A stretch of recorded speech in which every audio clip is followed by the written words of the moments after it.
Hello, everyone.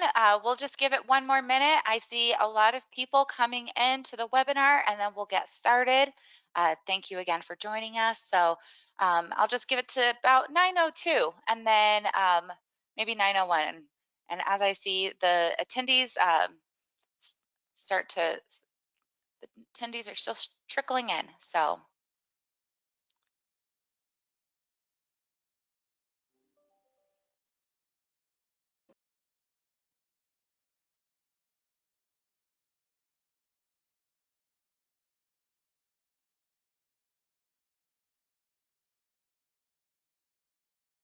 all right.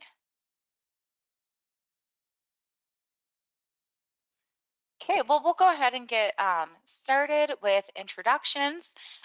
Thank you all for coming to our webinar on digital transformation in higher education. My name is Desiree Moore. I'm the Director of Marketing and Strategic Growth here at Peregrine Global Services. I've worked in education, primarily higher education, for about 8 years. And with me today, I have Melissa. And Melissa, I'll let you introduce yourself. Hi, my name is Melissa Burke. I've been in the IT field for 15 years and I've been a part of the higher education for the last 7 years, and I'm just happy to be with everyone today. Thank you, Melissa. So, I like to start every presentation with a story.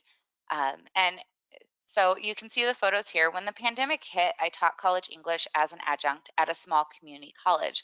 And like a lot of you, I have a soft spot for my students. And every semester, I would get their permission to take a class photo. As you can see on the left, we are very happy and connected. And then on the photo on the right side, I am frowning at an empty Zoom meeting. I took this photo on April 2nd with the caption, "Waiting for students to visit me online. It isn't mandatory that they do, but I sure hope they would stop in and chat and ask questions." And I know what you're thinking. Don't ever make things, if you make it non mandatory, they're not going to show up. But when the pandemic hit, a lot of the students that I served didn't have ready access to technology. So creating asynchronous requirements was a barrier for them in finishing out their education that semester. And so we could only do things asynchronously, but I created synchronous opportunities to connect. And this was the reality for a lot of us. We were suddenly forced to change the way we taught and learned a lot of lessons the hard way. We all felt like we were thrown into a super sprint of digital transformation. Our campuses closed their doors. In a matter of a week or two, in most cases, faculty were asked to be ready and start teaching students online immediately. It felt like everything transpired overnight. The switch to online instruction, the technology learning curve, the resolution of access and connectivity issues were all things we encountered and had to overcome. And I do want to say if there is a question, there is a question box that you can use to ask your question, and we will get to all questions at the end. That quick housekeeping item, I don't want to forget that. So, we're here to talk about digital transformation, and I think it's important to define what digital transformation is. Digital transformation is the transformation of an institution's core functions to better meet learners' needs by leveraging technology and data. If we simply use technology, uh, it doesn't mean that we're transforming digitally. When the pandemic did hit, a lot of us just jumped to using technology, but it did not necessarily enhance the student experience yet. We must adopt technology to improve the learner experience and improve learning outcomes. And that is possible. And we've continued to learn those lessons and improve upon those lessons learned over time. We know that online technology is the most powerful tool we have for reaching people all around the world. It is amazing to me today that I can meet anyone who has an internet connection. Uh, I remember when we first got dial up internet, I was a teenager in high school. And it is amazing to me that today we can see the faces of others, exchange ideas, and connect from opposite sides of the globe. Given that higher education often has a mission that is ethically grounded, we have the want to and the ability to make education more inclusive than ever, which is quite exciting. Well, we know that common narrative about higher education, that we are slow to adopt, to new technology and innovate ways of delivering education. I think during our recent pandemic, higher education institutions around the world proved this narrative wrong. We proved that we can be nimble, we can make decisions quickly, we can change without a year of red tape and committee meetings. We are innovators. We can discover and we will optimize. With the help of major tech companies, we have revolutionized online education.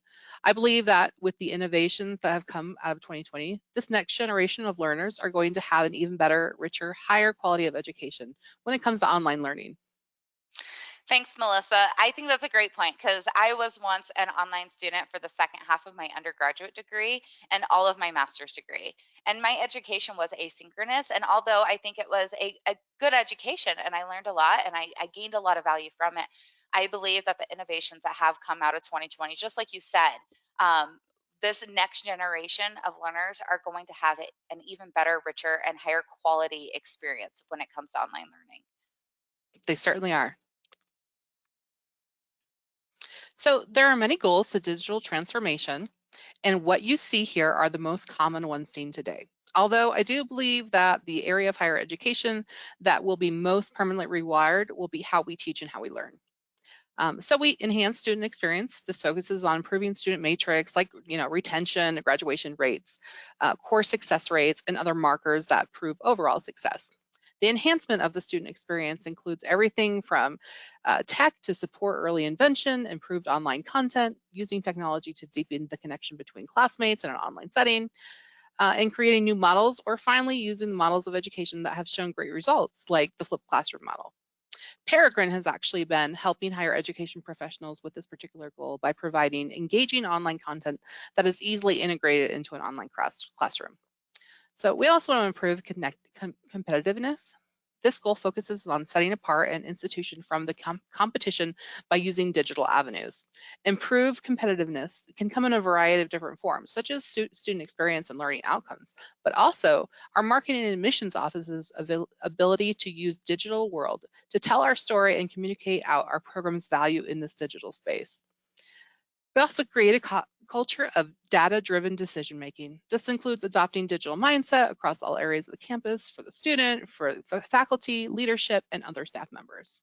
Making good decisions is so much easier based on the ability we have to collect and make data easily, make it more understandable.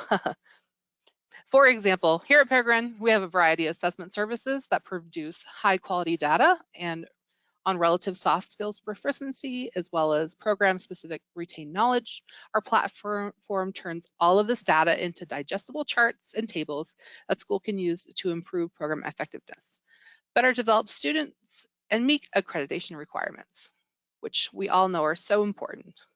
Optimize resources. This covers everything from our improving communication between administrators to cutting costs related to electricity usage, to utilizing technology to create more sustainable systems for faculty who teach online or hybrid models of delivery.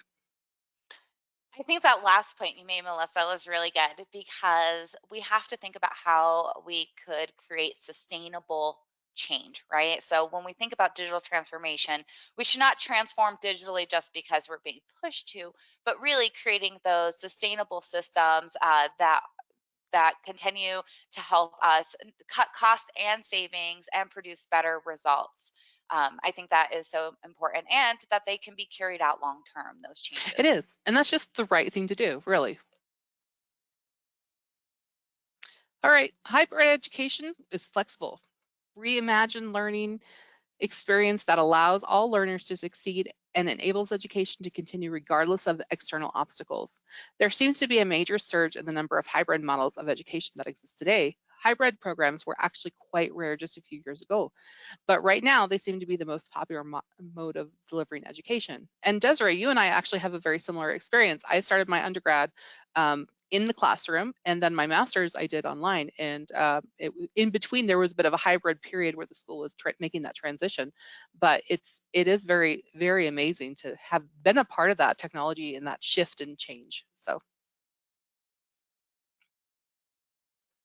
all right. So what impact has it had so far?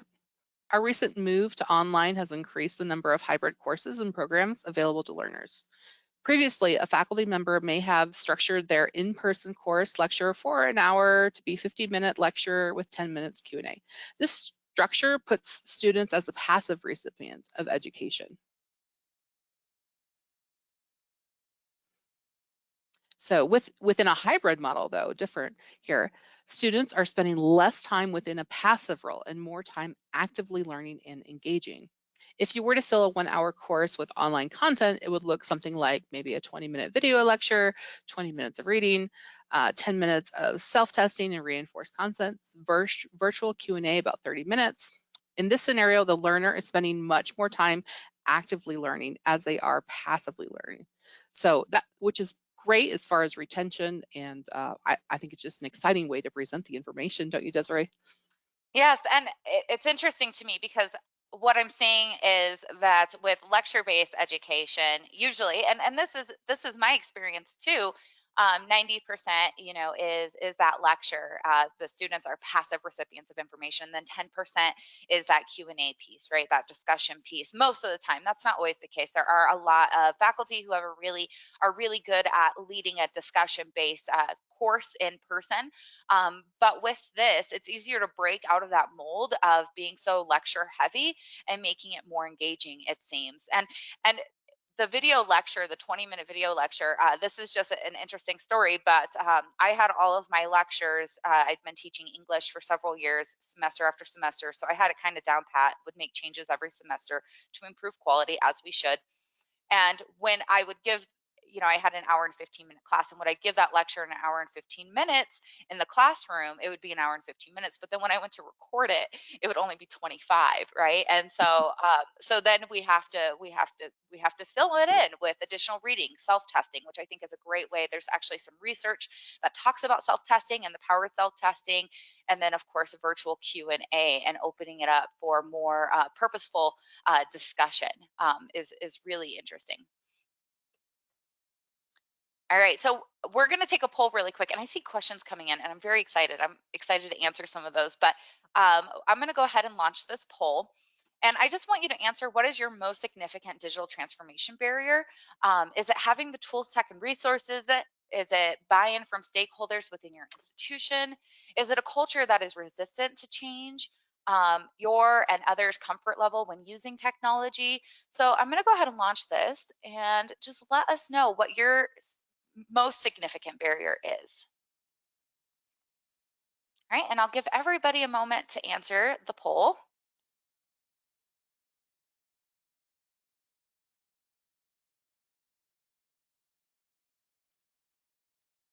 All right. Okay, so about 35% of you have voted so far, so we're just going to leave it up for a couple more minutes. All right. Oh, wow, that number's climbing quickly. Thank you all for answering the poll question. And I'll go ahead and share the results so you can all see where higher education institutions are struggling to make digital transformation happen and a priority. All right, it looks like voting has slowed down. I'm going to give it 10 more seconds. So if you haven't voted yet, please do.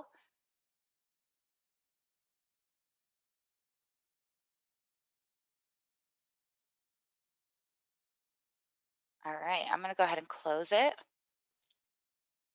and share. Okay, so you can see the results here. So you see that 38% say it's having the tools, tech, and resources necessary. I would really be delighted to learn more about that, what tools and tech, and how that's a barrier for you. So if you'd like to have a conversation after this webinar, we could open up that discussion. 13% is buy-in from stakeholders within your institution. So that is actually really a positive thing. And then 28%, a culture that is resistant to change. Culture has so much to do with our move towards digital transformation, and 21% you or others' comfort level with using technology. So it's not necessarily one of these. I would say that having the tools, tech, and resources seems to be the most prominent barrier among our audience today.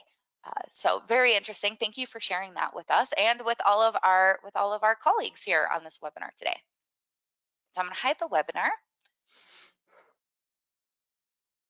All right. So here are some tips for embracing digital transformation. And it's going to talk about culture. So the majority of you said having tools, tech, and resources. So the second most, uh, the second most given answer was culture that is resistant to change. And digital transformation is not or should not be our reaction to change, but instead a proactive measure taken to improve the way we operate. Communication, change management, and oh, sorry about that. There's a spelling error there. Collaboration are the largest indicators of whether your digital initiatives will be successful. Before any institution can implement a successful digital transformation, strategy, they need to have concrete goals to work with, right? So, what are you working towards? Melissa talked about some of those goals that are very common for institutions, whether it's enhancing the student experience or creating efficiencies or making more data driven decisions. And so, identifying what you really want to do, what your institution wants to solve, wants to achieve, will help you adopt the technologies, right, that you need in order to make that change. Also, it will make if it's something that has significance to your organization, it's going to help support that culture of change.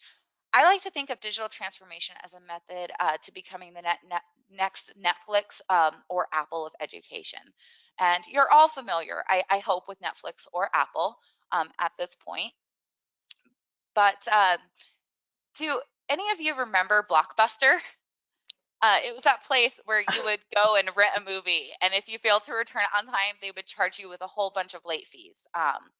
It was really how they made their money, was charging you with all those late fees, and we all know that. Netflix looked at Blockbuster business model and said, "I hate paying late fees, so I want to develop a business that can cut costs in such a way that is not dependent on late fees to do so." And utilizing what technology was available at the time, and very and efficient systems, they did it by making movies a mail order process. And then as tech evolved, they evolved with it. And today, other entertainment related companies are trying to capture some of what Netflix did. And they're just barely doing this. And Netflix has been doing it for several years. Um, Another example is when Apple brought forward the iPhone. It disrupted everything, right? That's what we're after. We want to disrupt higher education through digital transformation. There was a lot of BlackBerry fans out there, but people are going to flock to the best experience possible. And that was what the iPhone, just like Netflix, provided. Now you will see that BlackBerry is no longer the most popular option for a mobile device, and that the computer company that thought way out of the box is a staple of society today. And this is all to say that technology is at our disposal. We as educators can do something great. We have the resources to disrupt higher education in a way that it improves the student experience in a way that we've never imagined before. Those are great case studies, Desiree. Thank you. Thank you. I always really enjoy talking about the way that companies have innovated utilizing technology and disrupted the way that we live our lives in a positive manner. But so that's where we've been with digital transformation. We've come a long way over the last 10 years, especially in the last year. And we can talk more and more about digital transformation, but I wanted to give you some tech tips, just some little tips that you can use today that have made my experience in the digital world so much easier. And some of them might be simple to you, some of them might be like mind blown, but I hope you enjoy them. So I'm actually going to share my other screen with you. And so you'll see here I have my browser window. Melissa, will you just let me know if everybody can see what I have here? It's looking good. Okay, all right. So I have a PDF here. This is the first thing I'm going to do. Have For the longest time, I didn't have Adobe Acrobat Pro. I have it now, but it's paid for, right? And so a lot of times we have a PDF reader, but we don't have the resources to organize pages or extract pages from a large document. And maybe you have a large PDF and you want to extract the pages so that you can just share a couple or maybe a chapter with your classroom. And so this is how I would do it if I didn't have Adobe Acrobat Pro, the paid version. Okay. And so here you can see um, the PDF right here. And this is actually a scholarly journal article that I found on soft skills. And so I'm going to right click this and I'm going to open with Chrome.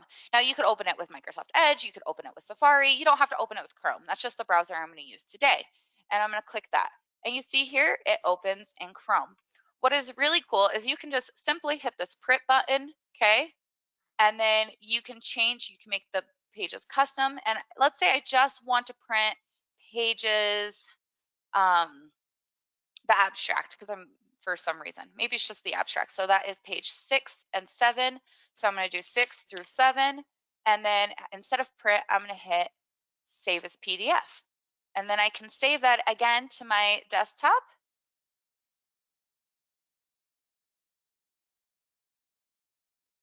And then, oh, it's on my other screen. Hold on just a moment. And then my mouse stopped working. Okay. Been having some mouse issues lately. Technology is our greatest friend, as we're saying here, Yes. but also our greatest foe. So here is that PDF that I just saved. And so if you look here, I just have those 2 pages. So that's a fun tech tip. And then I have another one for you. So I'm going to back up my web browser. Something some of you may have is you may have the same websites that you open every day. You come to work, you sit down at your desk from your home office, or maybe you're still you can still go into your institution just depending on where you're at, and you open the same websites every day. And so a lot of us will do this. We'll open it, we'll type in, the, the beginning of it, and we'll go to that website. But if you have those all saved to your bookmark bar, specifically in a bookmark folder, I have a really cool tip for you. So all you have to do is, if I wanted to come here to social media, right, I could right click on this and open to right there, and it automatically opens everything. So instead of opening a tab and then another tab and then another tab to get all of the websites I need at one time, I could save them all to my bookmarks bar and open them with just 2 clicks. So that's Isn't that another. great? I don't know if you're like me, Desiree, but I am a tab hoarder. When I'm researching something, I like to have 1,000 tabs open, and of course, that doesn't work very well. I'm in IT, I should know that, but I don't listen to that. But that is a great tip, and looks like Edge does the same thing. They have this really cool feature called collections, and I like to put that together. It's kind of the Pinterest for websites, and so yeah, those are just fantastic time-saving tips there. Yes, absolutely.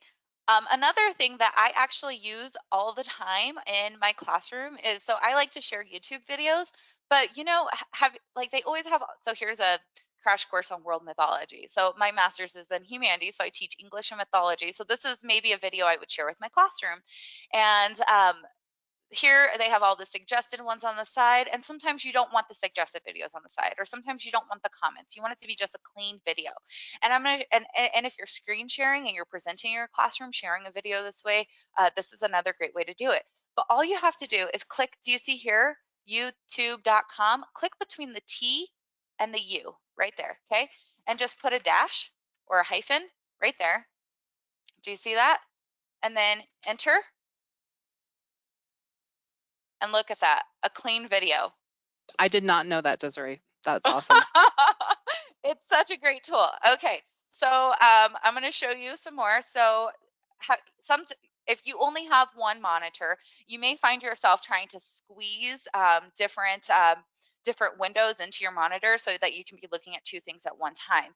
This happens to me. I have a custom rubric that I use to grade my papers, um, and I actually, what I'll do is, I have it also in my learning management system, and I have so I have the student paper here, and then I have the rubric in the learning management system here.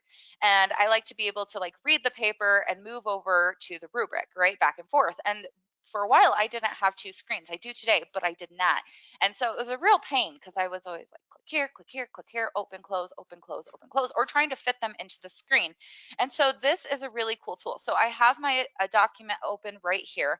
So all you're going to do is you're going to hit your window key. Now this is for there is a method to do this for Mac, but I'm just going to show you the Windows. So if you touch your window key and hit your left arrow on your keyboard, it's going to do that. Okay, and then you can select the second one you want. So let's say I want this one right here, and I have both of them open, and I don't have to sit there and try to fit and stretch my windows to make it work for me. All right, I don't know if any of you will need this. But I found this to be really handy because I do use a lot of images within my presentation slides. If you create your own presentation slides and you use your presentation slides within an online environment. And I like to use a lot of images. I like to make it image rich because I think it's eye catching, it's engaging, and if I just put up slides with a whole bunch of text, I would check out mentally immediately. So I imagine my students would. So let's say I wanted to do this. Now, my entire life, I have always done Control C for copy and Control V for paste. And I'm sure many of you have. I didn't know that with images within the same document, I can just hit Control D to duplicate that image over and over again. So that is a really simple, easy tip. Also, talking about tabs, we were talking about tabs just a little bit ago.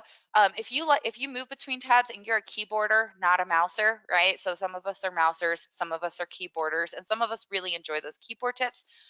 You can hit Control 1, 2, 3, 4, 5 to move between your tabs. So if that is faster for you and you like to be efficient, you can totally do that, and it makes it a lot easier. All right. So more tech tips. Let's look at some websites that could really help. This one, it's called vocaroo.com, and I'll give you a moment to write that down if you want to, but it's a premier voice recording service. And so sometimes I want to include a voice recording or some type of audio in my learning management system. And so I don't really like doing it like on my computer because I don't really want to download a file and then have to upload it. Also, that makes our learning management systems heavy. If you can refrain from uploading content like video and audio clips into the learning management system, you're going to save, I guess, a lot of space. It's good if that particular content is hosted somewhere else. Am I right, Melissa? That's right. So it's gonna save you, and your learning management system is gonna work better. So with this one right here, it's so simple. I just hit this button right here. I record whatever I'm recording, which of course I'm recording my voice as I talk to you. I stop it, and then I can click save and share. And what I really like about this is I could email it to myself, I could WhatsApp it to myself, I could Twitter it, I could Facebook it. I could download it if I did want to save it to my computer and upload it. I could embed it. So there is embed code. I could also just copy and paste the link and add that as an external resource within my learning management system. And I don't have to download anything and then re-upload it. It's just really as simple as recording the audio and then creating the link. I could see Um, where that would be a great time saver right there. That's amazing. yes, I've been using it a lot lately. Um, and this is another one, and this one is just fun, okay? And we're all people here. We like to have fun. Um, I actually saw this was taught to me by my friend who teaches in K-12 education. As you know, we can learn a lot from K-12 education. Those teachers are fantastic. They're innovators. They're doing some really cool things. But this website is called unscreen.com. And I'm not going to demonstrate it for you, but I just wanted to share it with you because you can create a GIF really easy. It allows you to upload a short clip of anything and then remove the background, and you can use it in your presentations or wherever you like. And so the teacher, I know what they did was they did one of these, right? Like I see you. Of course, I probably wouldn't do that in higher education, but if I wanted to add some personality to my presentation, then maybe I would create a GIF of myself and add it there. And then Melissa, I think you had a couple things that you wanted to share with them. Well, I'm a big fan of the browsers and the tabs and making sure that whatever I do optimize for our learning environment.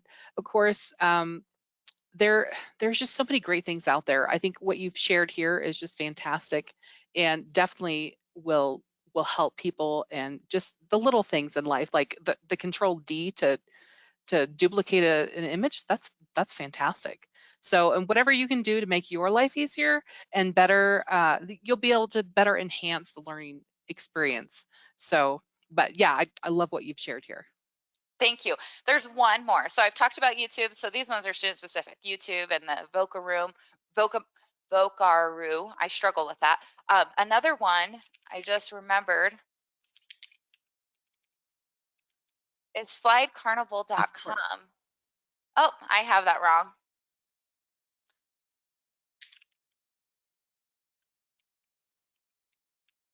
I'm just gonna, it doesn't like me. I'm not Oh, typing that's in the funny. I was just on that site yesterday. What Slide Carnival is, it actually has a ton of free, There we um, go. yeah, oh, I just perfect. probably was typing it in wrong. Agree.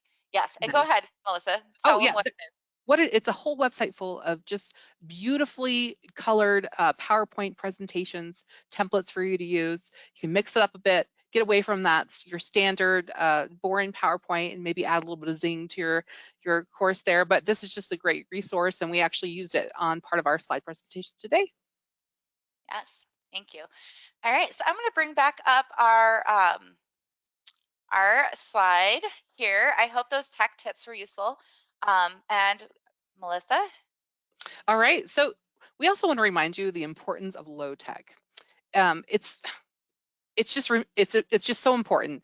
Those low tech options for higher education, uh, that the higher edu yeah, that they can provide for the community, um, they are still available even in the middle of a pandemic. So remember just the simple things like the learning effectiveness programs that your school or institution has, designed to benefit students with learning differences, whether it be one-on-one academic counseling, help with academic workloads and subject-specific tutoring.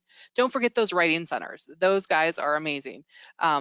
They provide tutoring and guidance and on class assignments, research papers, multimedia projects, or any other challenge that higher education might bring. There's also academic advising, providing guidance on academic decision making or time management, organizational skill development for some students. Anything that can make the path to success more achievable for our students will also benefit those who provide the education experience.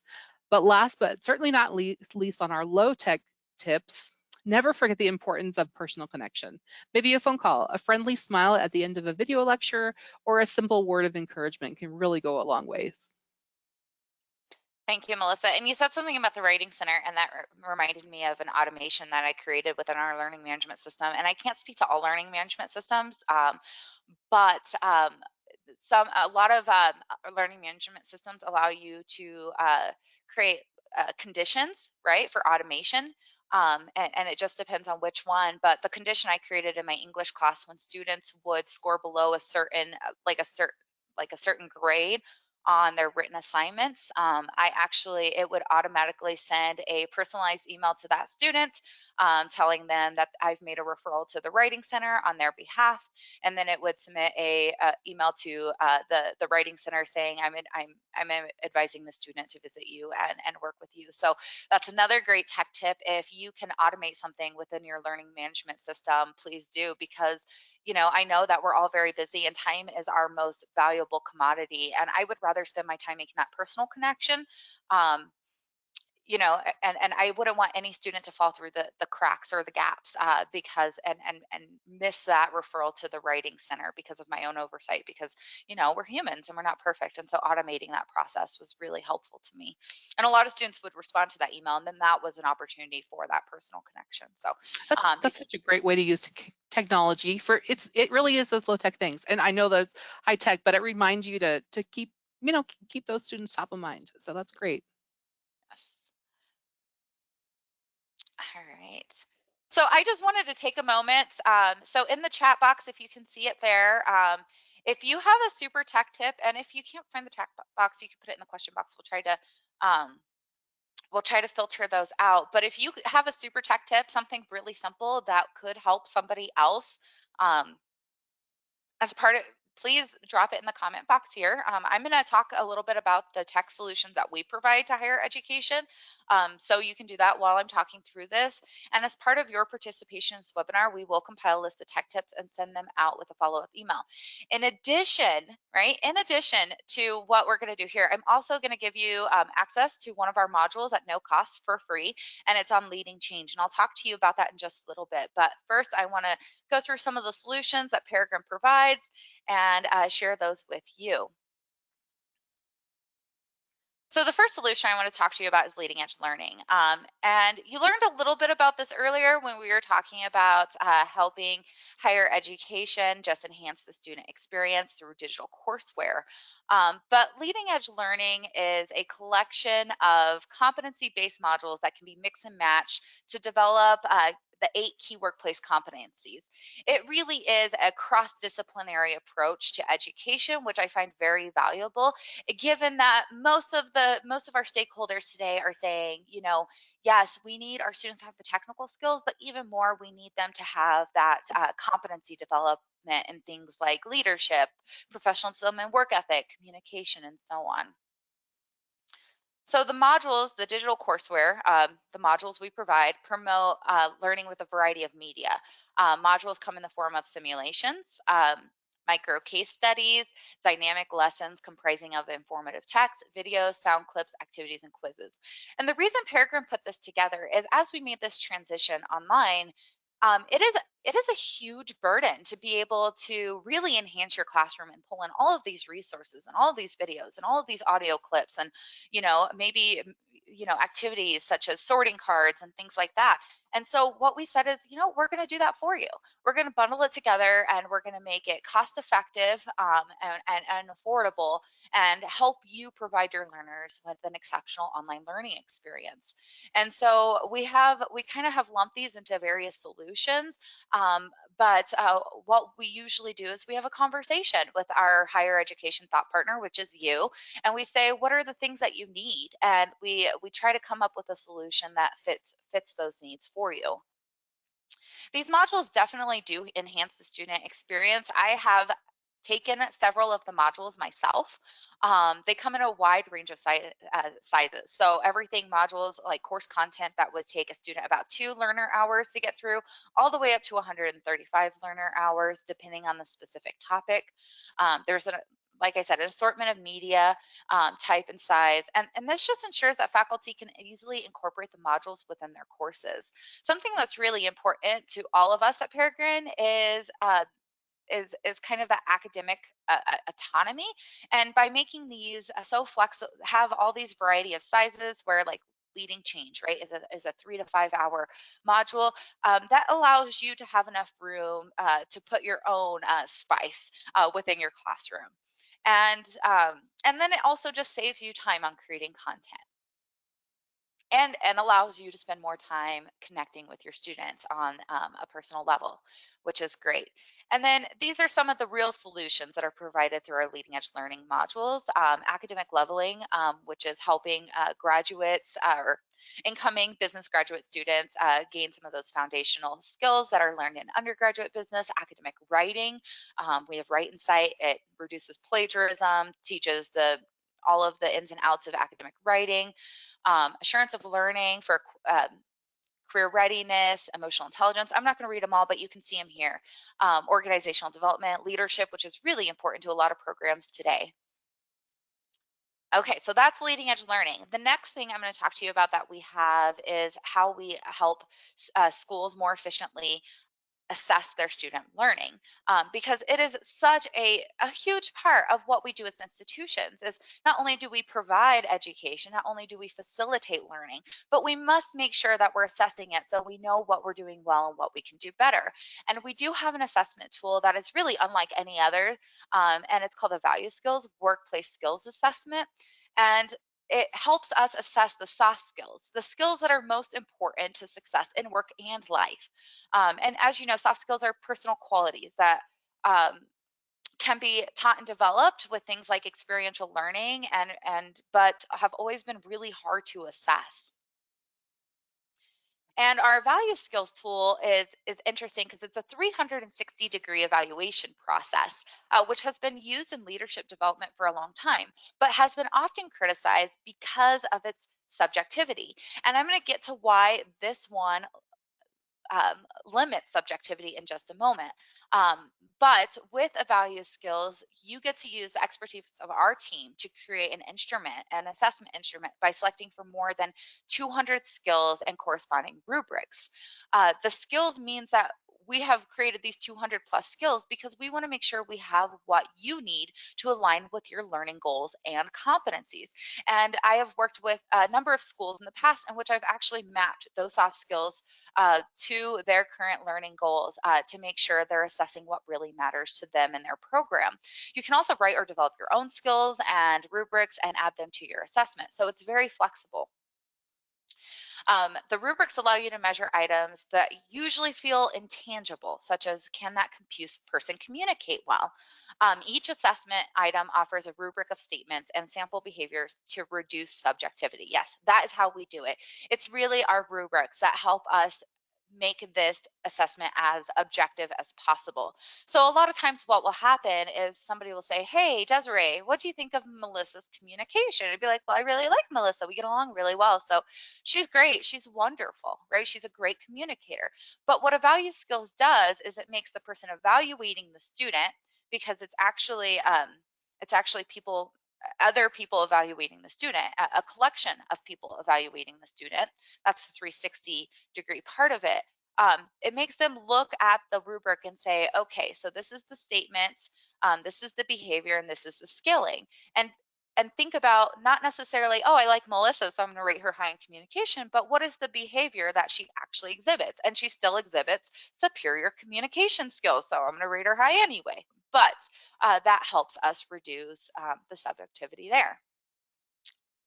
Um, Value Skills also has a very easy to use user interface. You can create and manage various instruments. You can assign students to an assessment. You can also assign the evaluator. So maybe it's a mentor in their capstone program. Maybe you're having the students, and you can also have the students select their own evaluators and set minimum requirements for evaluators. So we recommend that students have, the more evaluations, the better, the richer the data, the more um, the better for everybody. So let's say you say students have to have a minimum of 5 evaluators. Well, students could reach out to peers. They could reach out to people who have been a supervisor in their past, mentors, um, a, a, a whole bunch of different people, maybe even clients if they're already working, and have those people rate them in those relative soft skills. Through our administrative website, you can also track progress of evaluation and generate reports. And that's my favorite part because I love data, is the reports. We have a participant report, which shows all of the participant level data, student level data. And so here you'll see just one of the graphs within our participant report. It shows the participant's total average score across all competencies. So you'll see we have all these competencies here, and then the mean evaluator rating. And really you can see that they're very high in change leadership, which is very good, but they might struggle a little bit with knowledge management, right? And that really helps us develop our students at the student level. We also have group reports. Here's in my group report, you'll see this one is strong in so this is the average evaluated score by item for the group sorted from highest to lowest. And you'll see that there's strength and accountability, but we could use some help in valuing diversity. And so that's a great opportunity to say, okay, let's look at our program and let's look and see if diversity is important to your learning outcomes. Let's see how we're embedding that competency throughout the entire curriculum. And so this is great for just a program improvement and understanding where your students are at. And also being able to prove to stakeholders, look, our students are doing really well. We're turning out students who are really proficient in these soft skill competencies.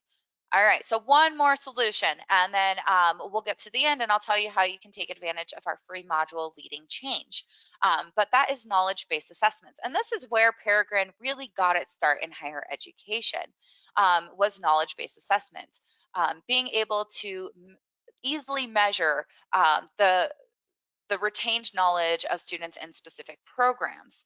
Um, we we have these assessments for these programs: business administration, accounting and finance, criminal justice, early childhood education, general education, global business education, healthcare administration, and public administration. Um, and of course, our test banks are valid and reliable. Exam questions are aligned with the knowledge areas that have been validated and peer reviewed. We use regular psychometric analysis, and exam difficulty is relative. This is really about measuring retained knowledge through a program. A lot of schools, what they'll do is they'll do a pre-assessment and a post-assessment, what we call an inbound and an outbound at the beginning of the program and in the program, to be able to measure growth over time.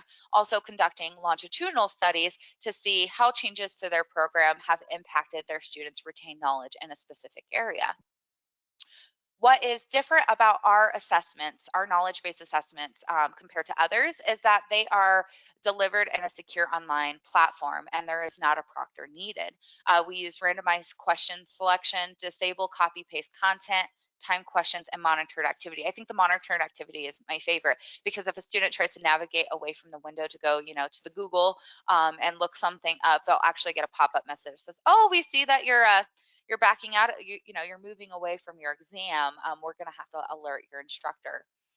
Also, and this is another thing that kind of sets our assessments apart, is 24 access to client and admin, where schools have unlimited access to their reports and their data, both individual and summative. And we have a lot of different kinds of reports that are used for quality assurance purposes, and also just to understand kind of where your program is. And also external benchmarking. You can benchmark against other schools, which is really, really nice. Um, and you always have access to these reports. They're yours. We believe that your data belongs to you, and that's how it will always be. Um, so I said we have individual reports, we have longitudinal reports, we have executive summaries of many of our reports, program cohort comparison report. I think this would be really interesting, comparing, online versus on-campus programs. Maybe it's the same program. External comparison report, that's when you're benchmarking against another group of institutions that are like you, based on certain demographics, and we have aggregate pools for you to be able to do that. Um, and then we have our distractor response report, student survey report, which actually that's just a value added thing. You can integrate a student survey into your assessment, which is really cool, because if you make the assessment mandatory, then you get 100% response on those student surveys. Grade scale report, and so on. And we can get, if you would like to learn more about this, I would be delighted to have a conversation with you, really dig into the reports and data, the assessment tools. Maybe it's our leading edge learning modules that you're really interested in. Figure out what you're struggling with at your institution and how we could be a problem solver for you. But I said that I was going to share with you how you can access our leading change module. Um, and this module will help you understand how to lead through change in a way that soothes fear and keeps your workplace thriving. The reason we're giving you this module is because not only do we want to give you some tech tips, we want to share our tech solutions that make just the experience better for everyone within higher education, but we also want to help you make change as you reach digital transformation. And so with that, how you obtain this model is answering this last poll question, which I hope that you can answer more than one. Oops, but you'll get an email from me anyway. But I'm going to go ahead and launch this.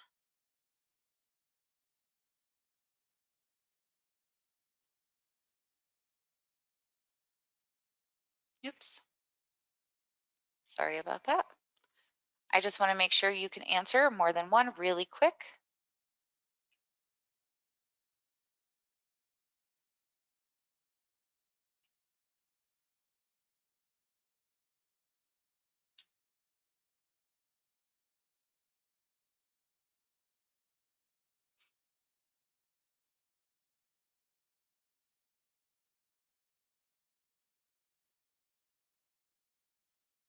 All right, so I'm going to go ahead and launch this now. And you should be able to see it. So what do you need from us? Okay, so would you like guest access to the leadership change module? Would you like an email with more information about the solutions that we provide? And really, that would just be an introductory email asking you if you would like to schedule a call with us so we can really dive into what you're doing at your institution. Notification of upcoming webinars. Let us know what we can do for you. And I know that we have questions coming in, so we're going to answer those.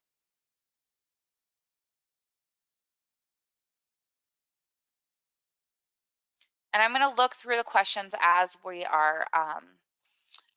are answering this poll. I'm glad that someone liked my Google Chrome print option. Um, how do I address the faculty generation divide? Oh, that's such a good question. And I have a story about that. So somebody asked, Leah asked, how do you address the faculty generation divide? And really, I experienced this because there were faculty at the school that I taught at who had taught there for 20 plus years and really just did not use technology. Actually, the person who taught a class right after mine, I would have to set up the projector for him every single day. I would have to log into his account. Like I would leave class and he would come in just enough time so that I could get him all situated with the technology. And so what is the solution? First of all, I mean that faculty who are not accustomed to using technology. I don't want to say older because there are a lot of faculty who are older who are really good at it, right? Like absolutely. Like that has nothing to do with it. But faculty who are inexperienced with using technology, right? And have yet to venture into that area. I think what we need to do is we need to give some grace and we need to provide some support. And that's where your instructional technology admins really come into play. And just having patience and understanding, I think, is number one. Because if we're not patient with those individuals, it's going to be a lot harder for them to learn and grow in the technology realm. And it's easy to become frustrated with technology. I know I have. We probably all have, where we kind of we're like, I'm not doing this today, right? And we walk away. And so we just have to be patient and kind and empathetic and understand that that is a barrier for them and provide support as much as we can. Um,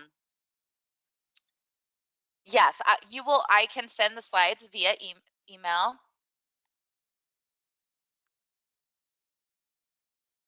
Is Q&A the only part you are incorporating in a synchronous lesson? I think it just depends on the instructor, the faculty, the students, really what you want to do with your classroom, your subject matter.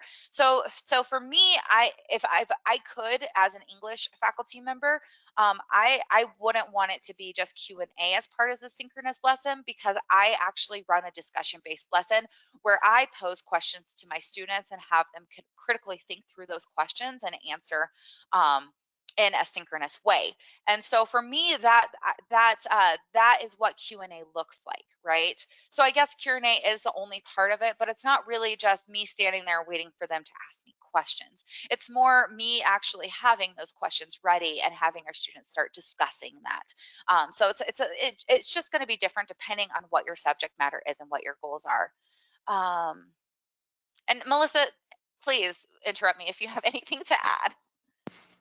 No, I think it's great. Um, Yeah. and I'm sorry for those of you that were struggling with the audio. And so I'm so sorry about that. All right, you may address this, but do you have strategies for encouraging students to engage or to turn on their cameras? We have found that matters. We have found that matters or have we found out that doesn't matter anymore as the pandemic drags on? So Melissa, you can speak to this if you have any tips for helping students put on their cameras. I've gotten really lucky. Well, I wouldn't say lucky.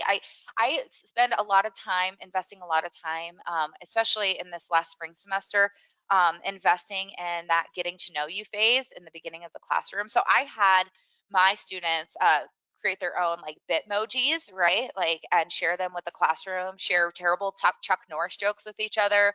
I mean, we really got to know each other. And I think that's the thing. You have to be willing to share part of yourself too. And you don't have to share anything too personal. But I always, something I like to do is like since my class in a classroom would have only been Tuesdays and Thursdays, I would kind of kept the same thing because I think any more of that would have been overwhelming.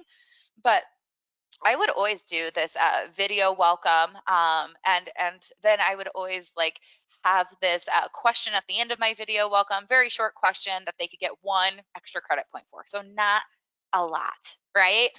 But they always did it, and they got to know me through that process, and then they turn their cameras on.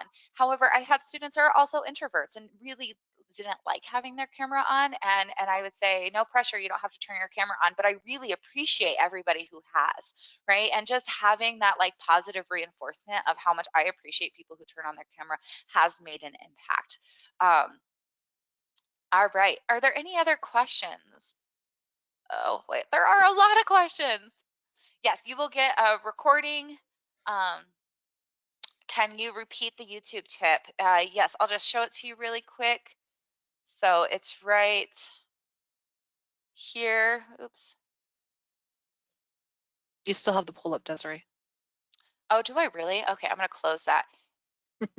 All right. So you can see it here. So I'm gonna go back, and all it is putting a dash. All it is putting a dash after the T. That's all you have to do. And remember, all these tech tips we'll be sending out to you. And I love seeing all these tech tips coming in from the audience, because then we're going to compile those all together. And then I think together we're going to have this great information for everyone. And I'm just looking forward to reading all the tech tips, because I see some really great ones coming through on the chat here. Yes, there will be a recording. Yes, no, you're right about, okay, so somebody just asked a question. I find the divide for adjuncts is difficult because they aren't paid well enough to build really great technology and tend to teach with lectures activities. No, you're absolutely right. I mean, they really are. There's a lot of work being an adjunct, and there is, and I would have been completely appalled if I ever divided the number of hours I spent working on my class by how much I actually got paid as an adjunct when I was an adjunct. I started as an adjunct while I was an administrator in higher education. So yes, I totally get that. What I say is that's why we provide the digital courseware solutions that we do. Giving those, if either it's either give faculty the time to develop, and compensate them for that time. And I know that's not an easy answer to develop those learning tools. But another option that's really affordable and sustainable, because even if that adjunct leaves, the next one could adopt those resources, is digital courseware, like the leading edge learning modules that I showed you. There's so much out there, and I think these ones are really high quality. And as a faculty member, I think they would have helped me. One of the ones that I think would have helped the most actually as an adjunct is we have a Write and Cite module, which reduces plagiarism, talks about how to write academically. It's a really great in-depth module. It has APA, MLA, or Chicago, or just one of them depending on what your institution needs.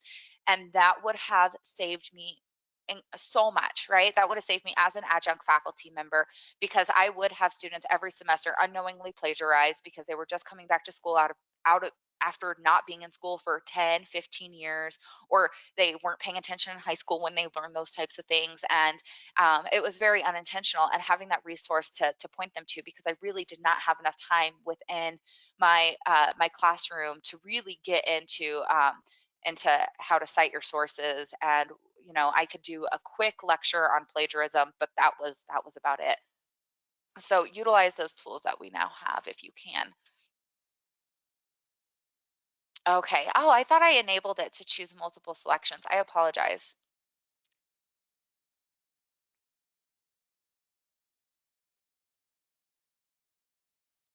Okay. Turnitin Draft Coach. I've used Turnitin, um, and I do like it. All right.